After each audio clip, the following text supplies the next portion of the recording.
the Standard Pauper Show. It's a show about Standard Pauper. Well, hello everybody. It's time again to talk about the Pauper Gauntlet. But guess what? It's already begun. That's right. Submit your decks now. 10 tickets to the winning deck submitter. Plus, Mr. Chris Weaver has graciously offered up a draft set of Born of the Gods Theros. Plus 3 tickets on top of that. And if you act now, a full foil playset of Bull Rush. It doesn't get any sweeter than that. Also, 10 tickets for the deck champion. If you pick a deck, it wins. You get 10 tickets and a little interview on Pauper to the people. Now, don't ever say I didn't provide value, because that right there is pure value. Anyway, let's talk about what happened this week. There was MPDC Season 24, Episode 1. Looks like Beatnik Bobby with a WGU Hexproof came in first. We'll take a look at that deck in a minute. Rounding out, you got White Weenie, Deck Not Found, which seems very popular these days. Mono Black Control, Crimson Flame. Yes, it's a red deck. And then there's the overly ambitious name of Demir Pure Fun and Interactions. And more white aggro. That's very interesting. Look at the hexproof. There are no cards from the new set. None. This is basically the same list as it always has been. Well, since Theros. Nothing really new, but let's take a look at it in a little more in depth. Here's what the opening hand would look like. You got 2 Guild Gates, Ethereal, Gate Creeper, Celestial Fair, and Ceruli. I'm going to say keep. We'll look in a minute just to see if that was a good idea or not. But here's my theory. You have 2 Guild Gates, Gate Creeper. Yes, it's going to be super slow.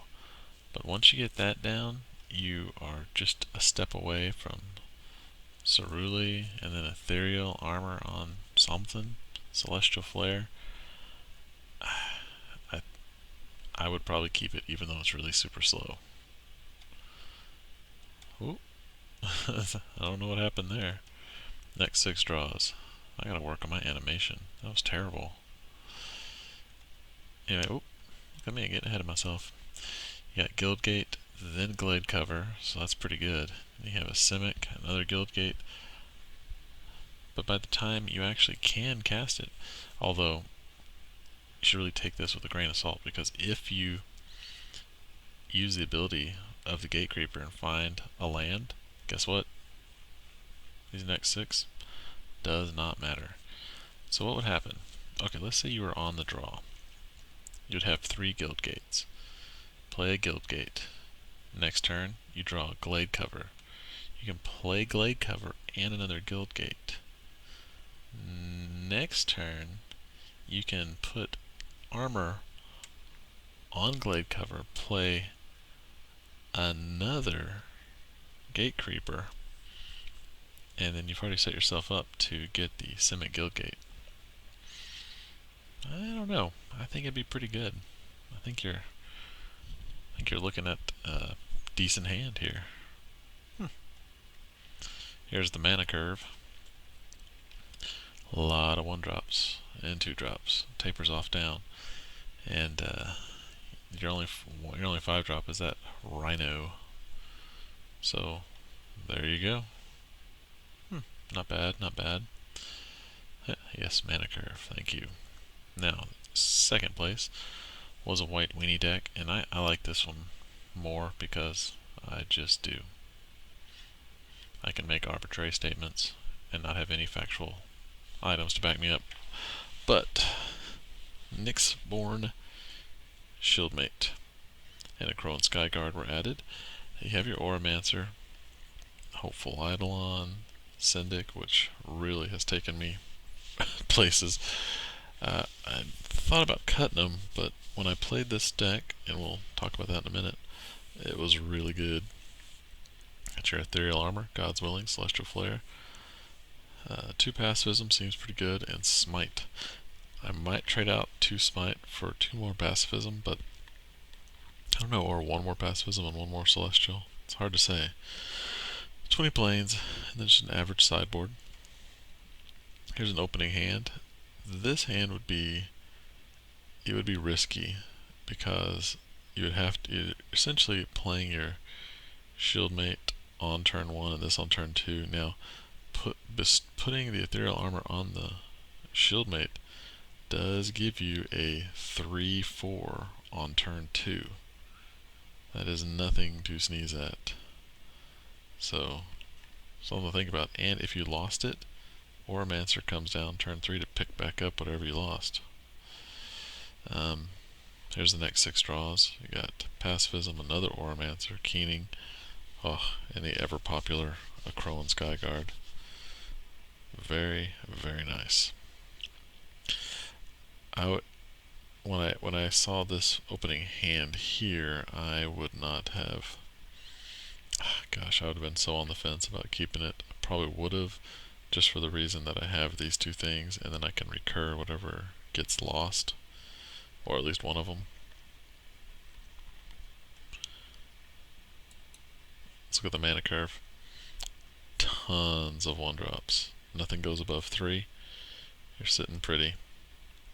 You might be able to get away with 19 lands, maybe. But keeping it at 20, you may get flooded every now and then, but you're going to have fairly steady mana, or mana enough to cast whatever you want here. Mana curve. Alright, and that's what I played. Didn't play much Standard Pauper. Too much going on at work. Life gets in the way of fun way too often. Well, what's going on with the Gauntlet? Again, go here. It's on the announcements page, MagicGatheringStrat. Submit the decks. Come on, people. It's just not that hard. Let's look at who's submitted already. We have Kyle Brooks. He has submitted an Izzet Control deck with a very nice sideboard plan, as did Mr. Derek Brent. Heroes of Akros. It's a Boros.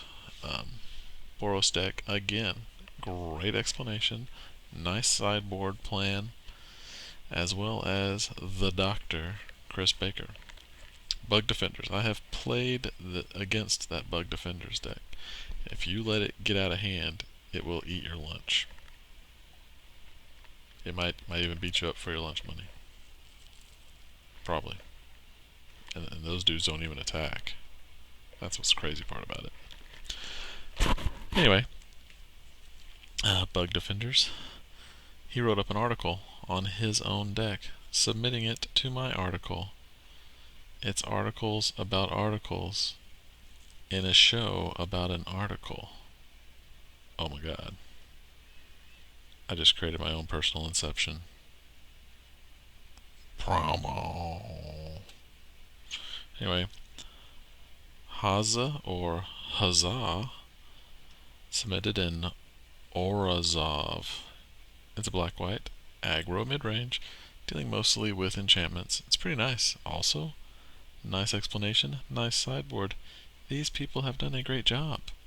And look, Lucid did a Simic Snowball. I have no idea why it's called Snowball.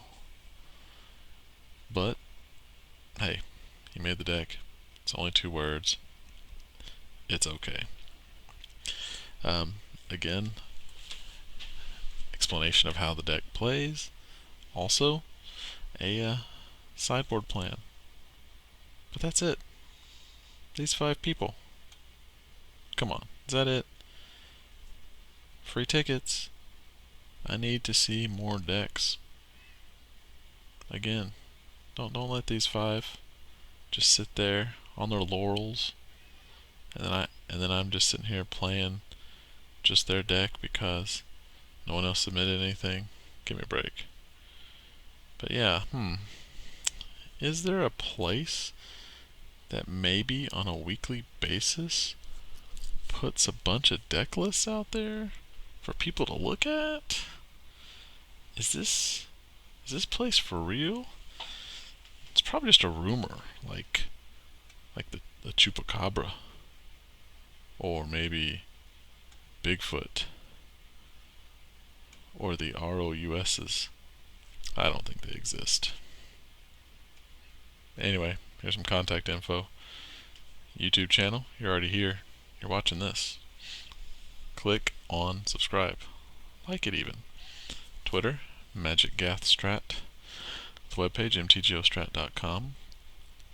We do some Twitch TV every now and then, but also the Facebook. Bava does a great job of making that Facebook shine. Again, subscribe, click on the like. It does help us. See, even Mike and the guys are trying to point you out to the liking. Anyway, thanks for watching. Again, Gauntlet's going on. Go ahead and submit. You know you want to. Well, that's it for this week. Have a great day.